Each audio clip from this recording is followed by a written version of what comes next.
My name is Bruce Gibson Wilde, and my father, Eric Wilde, was a dentist in the First World War. This is a snap that was taken before my father left for his overseas service, taken in April 1916.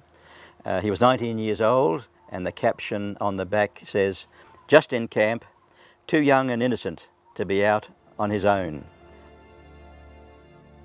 And it was while he was still a student dentist that he signed up in 1916 to join the Australian forces in the First World War.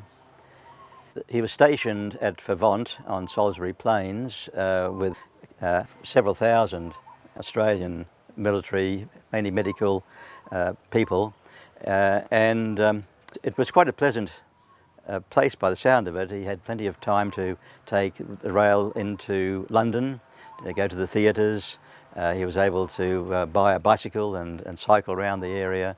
After his year at Vermont, at very short notice, he was transferred to France to join a dental unit attached to the British medical unit.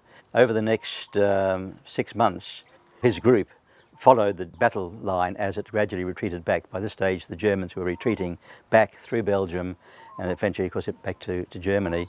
And so he was always only about 10 miles, 15, 20 kilometres behind the lines, so he never actually saw battle, but he saw the casualties that came in. And so he would have been, as a young 20-year-old, he would have been responsible for repairing and rebuilding jaws that were broken, and it must have been a traumatic time for the medical and dental staff at that time. X-rays had just been invented, and they did have an X-ray unit there, but it would have been a very crude system. By the end of 1918, when the war ended, he was in Belgium at this stage, and he was actually only 8 miles behind the line when the armistice was declared.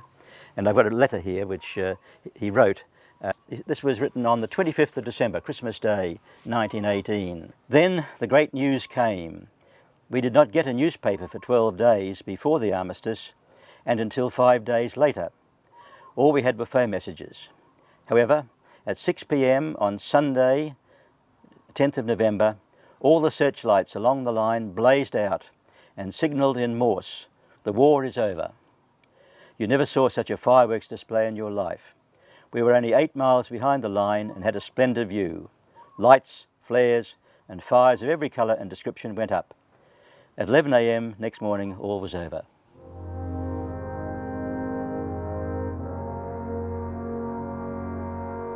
It was an armistice, but it wasn't. They didn't win. It was just an agreement that they would cease fire, and the Germans retreated back, and the Allied forces moved into the former German territory, and it became occupied territory. So for the next 6 months, that's from December 1918 through to about July 1919, he was still with the British services, but he was part of the occupying forces in Germany. Again, he was doing his dentistry, but moving around from camp to camp as his unit moved. He did take a lot of photographs.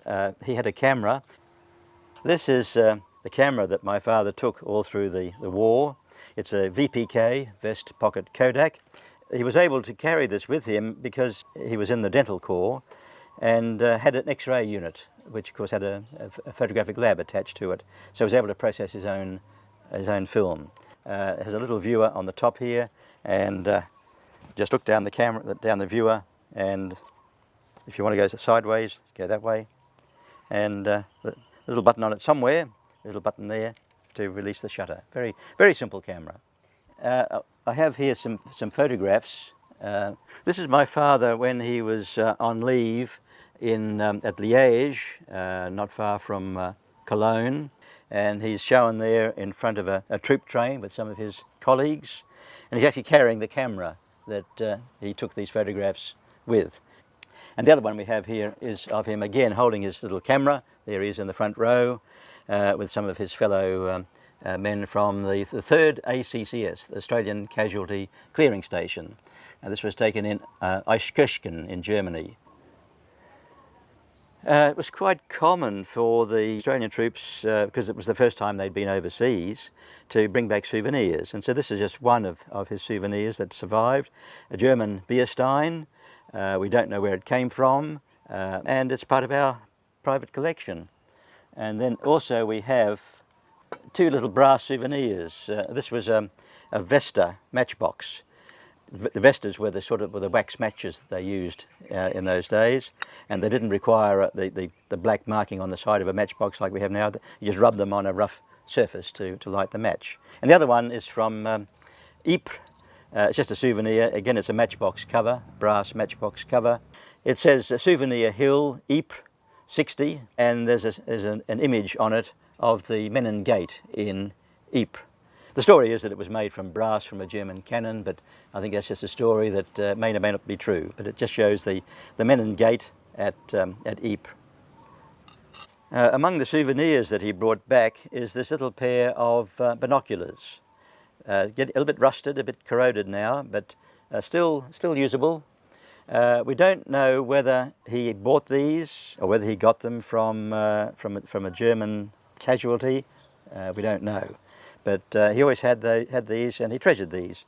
But again, it's another item that commemorates those brave men who fought there on the French battlefields and into Belgium and then finally into Germany.